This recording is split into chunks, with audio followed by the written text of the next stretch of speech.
akaenda Hichilema anozikamwa kuti aiwa mutungamiri wenyika yeZambia.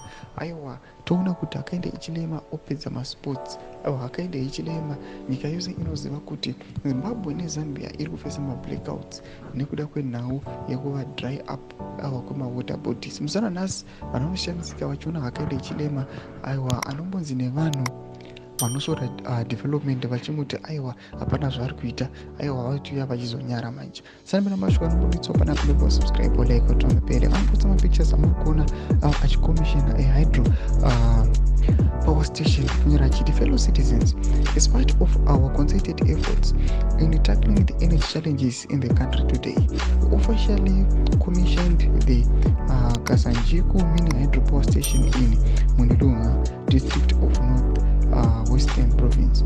This project will be run by government through the Rural Electrification Authority REA, and we are optimistic that it will lead to several economic activities in the area.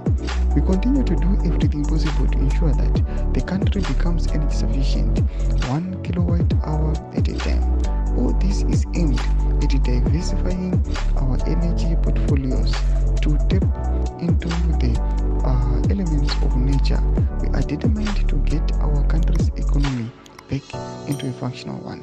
Let us all get involved together and shall overcome. Ndoma chikwantaba na akaenda Hichilema sasa muri kuona mapictures awa vanhu vanomboya vachimbosora akaenda Hichilema uchiti aiwa ari to destroy economy, but these massive developments ari kuitika kunyika yake anyasoratidza kuti aiwa this man is determined, aiwa this man anoanyisa kutransforma nyika yake. Tidze mafungiro enyu kuti kudii pamusoro pekomishina this hydro power station aiwa kumarural areas. Zvionekwa kunzi aiwa this move is very brilliant. Tidze mafungiro enyu peda kumbe section medu, so subscribe like and turn the bell icon.